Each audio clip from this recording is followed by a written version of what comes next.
ಅಧ್ಯಾಯ 7 ಪ್ರಜಾಪ್ರಭುತ್ವ. ಪಾಠದ ಪರಿಚಯ.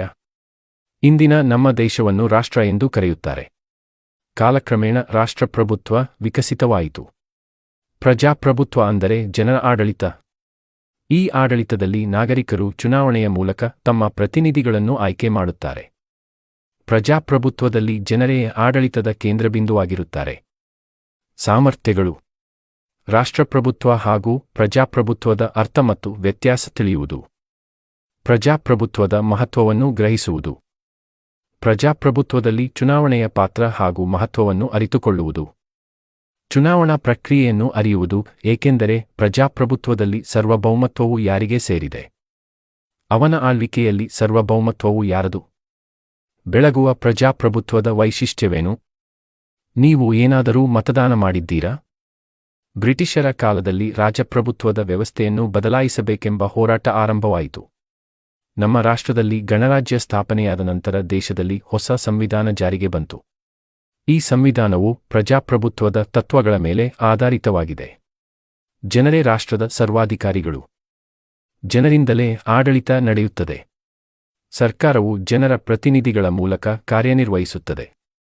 ಮತದಾನದ ಮೂಲಕ ಜನರು ತಮ್ಮ ಪ್ರತಿನಿಧಿಗಳನ್ನು ಆಯ್ಕೆ ಮಾಡುತ್ತಾರೆ. ಜನರ ಹಿತಕ್ಕಾಗಿ ಆಡಳಿತ ನಡೆಯಬೇಕು. ಸಂವಿಧಾನವು ರಾಷ್ಟ್ರದ ಆಧಾರವಾಗಿದೆ. ಆಧುನಿಕ ಪ್ರಜಾಪ್ರಭುತ್ವದ ಮುಖ್ಯ ಲಕ್ಷಣಗಳು. ಜನ ಸಮಾನತೆಯನ್ನು ಕಾಪಾಡುತ್ತದೆ. ಸ್ವಾತಂತ್ರ್ಯವನ್ನು ನೀಡುತ್ತದೆ. ಜನರ ಅಭಿಪ್ರಾಯಕ್ಕೆ ಗೌರವ ನೀಡುತ್ತದೆ. ಅಧಿಕಾರದ ವಿಕೇಂದ್ರೀಕರಣವನ್ನು ಉತ್ತೇಜಿಸುತ್ತದೆ. ಅಲ್ಪಸಂಖ್ಯಾತರ ಹಕ್ಕುಗಳನ್ನು ರಕ್ಷಿಸುತ್ತದೆ.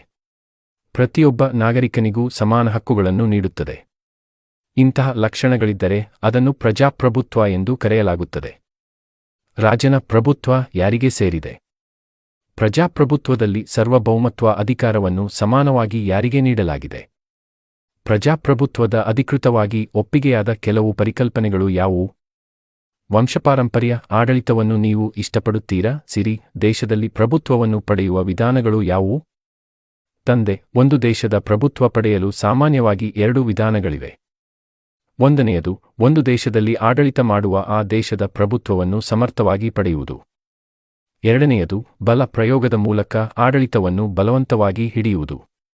ಇದಕ್ಕೆ ಸೈನಿಕ ಪ್ರಭುತ್ವ ಎಂದು ಕರೆಯುತ್ತಾರೆ. ಸಿರಿ, ಯಾವ ಸಂದರ್ಭಗಳಲ್ಲಿ ಬಲ ಪ್ರಯೋಗದ ಮೂಲಕ ದೇಶದ ಪ್ರಭುತ್ವವನ್ನು ಪಡೆಯಲಾಗುತ್ತದೆ? ತಂದೆ ತನ್ನ ದೇಶದ ಪ್ರಭುತ್ವವನ್ನು ಕಳೆದುಕೊಂಡರೆ ಅಥವಾ ಸರ್ಕಾರಗಳ ನಡುವೆ ಬಲ ಪ್ರಯೋಗದಿಂದ ದೇಶದ ಪ್ರಭುತ್ವವನ್ನು ಕಳೆದುಕೊಂಡರೆ ಬಲ ಪ್ರಯೋಗದ ಮೂಲಕ ದೇಶದ ಪ್ರಭುತ್ವವನ್ನು ಪಡೆಯಲಾಗುತ್ತದೆ. ಕೆಲವು ದೇಶಗಳು ಪ್ರಭುತ್ವವನ್ನು ಪಡೆದುಕೊಂಡಿವೆ. ಸಿರಿ, ಈ ರೀತಿಯ ಪ್ರಭುತ್ವವು ಶಾಶ್ವತವೇ? ಪ್ರಜಾಪ್ರಭುತ್ವದಲ್ಲಿಯೇ ಸ್ಥಿರತೆಯೇ? ತಂದೆ, ಇಂತಹ ಪ್ರಭುತ್ವಗಳು ಬಹಳ ಕಾಲ ನಿಲ್ಲುವುದಿಲ್ಲ. ಉದಾಹರಣೆ ಮತ್ತು ಚಿತ್ರಣಗಳು. ಪ್ರಜಾಪ್ರಭುತ್ವದಲ್ಲಿ ತನ್ನ ದೇಶದ ಹಕ್ಕುಗಳನ್ನು ಮತದಾನದ ಮೂಲಕ ಚಲಾಯಿಸುವುದು, ಚುನಾವಣೆಯಲ್ಲಿ ಭಾಗವಹಿಸುವುದು, ಸರ್ಕಾರ ರಚನೆಯಲ್ಲಿ ಪಾಲ್ಗೊಳ್ಳುವುದು, ರಾಷ್ಟ್ರದ ಆಡಳಿತದಲ್ಲಿ ಆಸಕ್ತಿ ತೋರಿಸುವುದು ಮುಖ್ಯವಾಗಿದೆ. ಇದರಿಂದಲೇ ವ್ಯಕ್ತಿಗೆ ಪ್ರಜಾಪ್ರಭುತ್ವದ ಮಹತ್ವವನ್ನು ಅರಿಯಲು ಸಾಧ್ಯವಾಗುತ್ತದೆ. ಏಕೆಂದರೆ ಪ್ರಜಾಪ್ರಭುತ್ವದಲ್ಲಿ ಸಾರ್ವಭೌಮತ್ವವು ಯಾರಿಗೆ ಸೇರಿದೆ? ಅವನ ಆಳ್ವಿಕೆಯಲ್ಲಿ ಸಾರ್ವಭೌಮತ್ವವು ಯಾರದು? ಬೆಳಗುವ ಪ್ರಜಾಪ್ರಭುತ್ವದ ವೈಶಿಷ್ಟ್ಯವೇನು? ನೀವು ಏನಾದರೂ ಮತದಾನ ಮಾಡಿದ್ದೀರಾ? ಬ್ರಿಟಿಷರ ಕಾಲದಲ್ಲಿ ರಾಜಪ್ರಭುತ್ವದ ವ್ಯವಸ್ಥೆಯನ್ನು ಬದಲಾಯಿಸಬೇಕೆಂಬ ಹೋರಾಟ ಆರಂಭವಾಯಿತು. ನಮ್ಮ ರಾಷ್ಟ್ರದಲ್ಲಿ ಗಣರಾಜ್ಯ ಸ್ಥಾಪನೆಯಾದ ನಂತರ ದೇಶದಲ್ಲಿ ಹೊಸ ಸಂವಿಧಾನ ಜಾರಿಗೆ ಬಂತು. ಈ ಸಂವಿಧಾನವು ಪ್ರಜಾಪ್ರಭುತ್ವದ ತತ್ವಗಳ ಮೇಲೆ ಆಧಾರಿತವಾಗಿದೆ. ಜನರೇ ರಾಷ್ಟ್ರದ ಸರ್ವಾಧಿಕಾರಿಗಳು. ಜನರಿಂದಲೇ ಆಡಳಿತ ನಡೆಯುತ್ತದೆ. ಸರ್ಕಾರವು ಜನರ ಪ್ರತಿನಿಧಿಗಳ ಮೂಲಕ ಕಾರ್ಯನಿರ್ವಹಿಸುತ್ತದೆ. ಮತದಾನದ ಮೂಲಕ ಜನರು ತಮ್ಮ ಪ್ರತಿನಿಧಿಗಳನ್ನು ಆಯ್ಕೆ ಮಾಡುತ್ತಾರೆ. ಜನರ ಹಿತಕ್ಕಾಗಿ ಆಡಳಿತ ನಡೆಯಬೇಕು. ಸಂವಿಧಾನವು ರಾಷ್ಟ್ರದ ಆಧಾರವಾಗಿದೆ. ಆಧುನಿಕ ಪ್ರಜಾಪ್ರಭುತ್ವದ ಪ್ರಮುಖ ಲಕ್ಷಣಗಳು. ಜನ ಸಮಾನತೆಯನ್ನು ಕಾಪಾಡುತ್ತದೆ. ಸ್ವಾತಂತ್ರ್ಯವನ್ನು ನೀಡುತ್ತದೆ. ಜನರ ಅಭಿಪ್ರಾಯಕ್ಕೆ ಗೌರವ ನೀಡುತ್ತದೆ. ಅಧಿಕಾರದ ವಿಕೇಂದ್ರೀಕರಣವನ್ನು ಉತ್ತೇಜಿಸುತ್ತದೆ. ಅಲ್ಪಸಂಖ್ಯಾತರ ಹಕ್ಕುಗಳನ್ನು ರಕ್ಷಿಸುತ್ತದೆ. ಪ್ರತಿಯೊಬ್ಬ ನಾಗರಿಕನಿಗೂ ಸಮಾನ ಹಕ್ಕುಗಳನ್ನು ನೀಡುತ್ತದೆ. ಇಂತಹ ಲಕ್ಷಣಗಳಿದ್ದರೆ ಅದನ್ನು ಪ್ರಜಾಪ್ರಭುತ್ವ ಎಂದು ಕರೆಯಲಾಗುತ್ತದೆ. ರಾಜನ ಪ್ರಭುತ್ವ ಯಾರಿಗೆ ಸೇರಿದೆ? ಪ್ರಜಾಪ್ರಭುತ್ವದಲ್ಲಿ ಸಾರ್ವಭೌಮತ್ವ ಅಧಿಕಾರವನ್ನು ಸಮಾನವಾಗಿ ಯಾರಿಗೆ ನೀಡಲಾಗಿದೆ? ಪ್ರಜಾಪ್ರಭುತ್ವದ ಅಧಿಕೃತವಾಗಿ ಒಪ್ಪಿಗೆಯಾದ ಕೆಲವು ಪರಿಕಲ್ಪನೆಗಳು ಯಾವುವು? ವಂಶಪಾರಂಪರ್ಯ ಆಡಳಿತವನ್ನು ನೀವು ಇಷ್ಟಪಡುತ್ತೀರಾ? ರಾಜಪ್ರಭುತ್ವ. ಮೊದಲಿನ ಕಾಲದಲ್ಲಿ ಎಲ್ಲ ರಾಜ್ಯಗಳಲ್ಲಿ ರಾಜನ ಆಳ್ವಿಕೆ ವ್ಯವಸ್ಥೆಯನ್ನು ನಾವು ಗಮನಿಸುತ್ತೇವೆ. ಆದರೆ ರಾಜಪ್ರಭುತ್ವ ಮತ್ತು ಪ್ರಜಾಪ್ರಭುತ್ವ ಸರ್ಕಾರದ ನಡುವೆ ಕೆಲವು ಮೂಲಭೂತ ವ್ಯತ್ಯಾಸಗಳಿವೆ. ಪ್ರಜಾಪ್ರಭುತ್ವ ವ್ಯವಸ್ಥೆಯಲ್ಲಿ ಆಡಳಿತವು ಜನರ ಕೈಯಲ್ಲಿರುತ್ತದೆ. ಆದರೆ ರಾಜಪ್ರಭುತ್ವದಲ್ಲಿ ಆಡಳಿತವು ರಾಜನ ಕೈಯಲ್ಲಿರುತ್ತದೆ. ಇಂತಹ ವ್ಯವಸ್ಥೆಯನ್ನು ವಂಶಪಾರಂಪರ್ಯ ಆಡಳಿತ ಎಂದು ಕರೆಯುತ್ತಾರೆ. ಇಂತಹ ಆಡಳಿತದಲ್ಲಿ ಜನರ ಹಕ್ಕುಗಳು ಮತ್ತು ಸ್ವಾತಂತ್ರ್ಯಕ್ಕೆ ಕಡಿಮೆ ಮಹತ್ವ ನೀಡಲಾಗುತ್ತದೆ. ಪ್ರಜಾಪ್ರಭುತ್ವದ ಅರ್ಥಯೇ? ಪ್ರಜೆಗಳು ತಮ್ಮ ಪ್ರತಿನಿಧಿಗಳನ್ನು ಆಯ್ಕೆ ಮಾಡಿ ಅವರ ಮೂಲಕ ನಡೆಯುವ ಆಡಳಿತ ವ್ಯವಸ್ಥೆಯನ್ನು ಪ್ರಜಾಪ್ರಭುತ್ವ ಎಂದು ಕರೆಯಲಾಗುತ್ತದೆ. ಇದು ಪ್ರಜೆಗಳ ಸಹಭಾಗಿತ್ವದ ಆಡಳಿತ ವ್ಯವಸ್ಥೆಯಾಗಿದೆ. ಪ್ರಜಾಪ್ರಭುತ್ವದ ಲಕ್ಷಣಗಳು. ಆಡಳಿತ ಪ್ರಜೆಗಳ ಪ್ರತಿನಿಧಿಗಳಿಂದ ನಡೆಯುತ್ತದೆ. ಎಲ್ಲರಿಗೂ ಸಮಾನತೆ ಮತ್ತು ಸ್ವಾತಂತ್ರ್ಯ ದೊರೆಯುತ್ತದೆ. ಕುಂದುಕೊರತೆಗಳನ್ನು ಚುನಾವಣೆಗಳ ಮೂಲಕ ಪರಿಹರಿಸಲಾಗುತ್ತದೆ. ಅಧಿಕಾರವು ಒಂದೇ ವ್ಯಕ್ತಿಯ ಬಳಿ ಸೀಮಿತವಾಗದೆ ಜನರ ನಡುವೆ ಹಂಚಲ್ಪಡುತ್ತದೆ. ಪ್ರಜಾಪ್ರಭುತ್ವದಲ್ಲಿ ಜನರ ಅಭಿಪ್ರಾಯಕ್ಕೆ ಹೆಚ್ಚಿನ ಮಹತ್ವ ನೀಡಲಾಗುತ್ತದೆ. ಪ್ರಜಾಪ್ರಭುತ್ವದ ಸವಾಲುಗಳು. ಮತದಾರರ ಅಜ್ಞಾನ ಮತ್ತು ಆಸಕ್ತಿ. ಚುನಾವಣೆಯಲ್ಲಿ ಜಾತಿ, ಮತ, ಧರ್ಮದ ಆಧಾರದ ಮೇಲೆ ಮತ ಚಲಾಯಿಸುವುದು.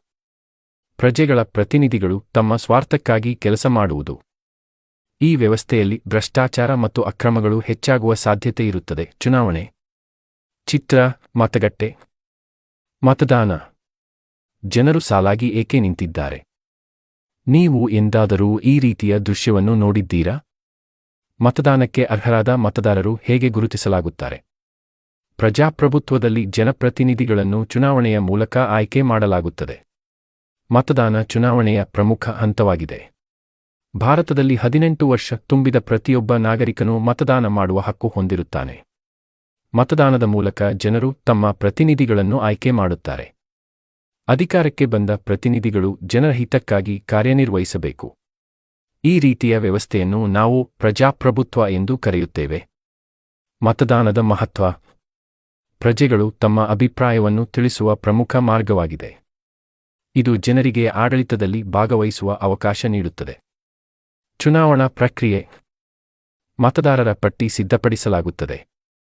ಅರ್ಹ ಅಭ್ಯರ್ಥಿಗಳು ನಾಮಪತ್ರ ಸಲ್ಲಿಸುತ್ತಾರೆ. ಚುನಾವಣೆಯ ದಿನ ಮತದಾನ ನಡೆಯುತ್ತದೆ. ಮತ ಎಣಿಕೆ ಮಾಡಿ ಫಲಿತಾಂಶ ಘೋಷಿಸಲಾಗುತ್ತದೆ. ಹೆಚ್ಚು ಮತ ಪಡೆದ ಅಭ್ಯರ್ಥಿ ಗೆದ್ದವನು ಎಂದು ಘೋಷಿಸಲಾಗುತ್ತದೆ.